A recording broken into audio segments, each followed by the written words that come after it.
नमस्कार और स्वागत है आप सभी का हमारे चैनल स्वजित पर। यह चैनल एक विशेष यात्रा है जहां हम आपको हिंदू धर्म, महान विचारकों, प्रेरक कहानियों और धार्मिक संदेशों के माध्यम से जीवन को समझने और सकारात्मक दिशा में बढ़ने का मार्गदर्शन देंगे।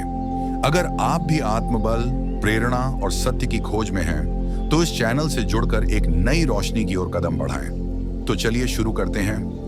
राधा कृष्ण की नटखट शरारत।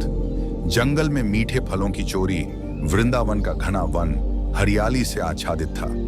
फूलों की भीनी सुगंध और पक्षियों के मधुर गीत वातावरण को और भी दिव्य बना रहे थे। यमुना के तट के पास राधा अपनी सखियों के साथ जंगल में मीठे फल तोड़ने आई थी। आम, जामुन, बेर और कटहल के पेड़ों पर पक चुके फलों की मिठास हवा में घुली हुई थी। सखियां हंसी ठिठोली करते हुए पेड़ों से फल तोड़ रही थीं और राधा भी अपनी लालिमा बिखेरते हुए फल जमा कर रही थी। उसी समय नंदलाल श्री कृष्ण और उनके सखा बलराम, सुदामा और अन्य गोप भी वहां आ पहुंचे। कृष्ण ने पेड़ों के पीछे से यह दृश्य देखा और उनकी आंखों में शरारत चमक उठी। उन्होंने अपनी बंसी को धीरे से होठों तक लाया और एक मधुर तान छेड़ दी। बंसी की ध्वनि सुनते ही राधा और उनकी सखियां कुछ क्षणों के लिए ठहर गईं, मानो कोई जादू सा चल गया हो। राधा जैसे ही एक बड़ा सा आम तोड़ने के लिए हाथ बढ़ाती, वह आम हवा में गायब हो जाता। कोई अदृश्य हाथ उसे हटा देता। सखियां हैरान रह गईं, यह क्या चमत्कार है। जब भी वे फल तोड़ने का प्रयास करती, वे अचानक गायब हो जाते। असल में वृक्षों की ऊंची शाखाओं पर छिपे कृष्ण और उनके सखा फलों को जल्दी से अपनी ओर खींच रहे थे और नीचे की सखियां भ्रमित हो रही थीं। कृष्ण की दूसरी शरारत, हवा में लटकती टोकरी। जब राधा ने कुछ फल अपनी टोकरी में जमा किए और ध्यान भटक गया, तभी कृष्ण ने अपनी बंसी की छड़ी से टोकरी को धीरे से उठा लिया। अब टोकरी हवा में झूल रही थी। राधा और सखियां घबरा गईं। ये क्या हो रहा है? तभी पेड़ों के पीछे से एक खिलखिलाती हंसी गूंजी। राधे, ये जंगल के फल बिना कर चुकाए नहीं मिलते। ये श्री कृष्ण की मीठी आवाज थी।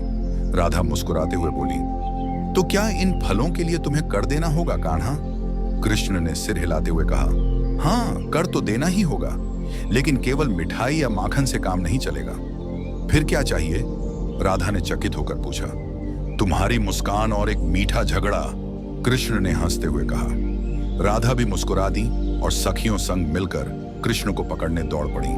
कान्हा अपनी चपलता से बचते बचाते वृंदावन की हरियाली में छिपते रहे और उनकी हंसी से पूरा वन गूंज उठा। अंततः कृष्ण ने हार मान ली और बोले, अच्छा ठीक है, हम ये फल बिना कर लिए ही लौटा देते हैं, लेकिन राधे, तुम अपनी नाराजगी जल्दी मत भूलना, वरना हमारी शरारतों का मजा ही नहीं रहेगा। राधा ने ठहाका लगाया और पूरा वन प्रेम और शरारत की मधुर ध्वनि से गूंज उठा। इस प्रकार वृंदावन की पवित्र भूमि पर कृष्ण और राधा की नटखट शरारतें सदा अमर हो गईं। अब जब हमारी कहानी समाप्त हो गई, तो हम आशा करते हैं कि आपने इसके द्वारा मिली प्रेरणा को अपने जीवन में उतारा होगा।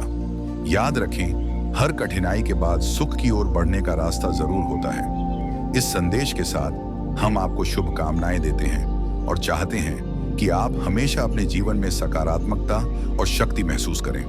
अगर आपको हमारी कहानी पसंद आई हो, तो कृपया चैनल को लाइक और सब्सक्राइब करें और ऐसे और वीडियो के लिए जुड़े रहें। जय श्री हरि, जय श्री कृष्णा।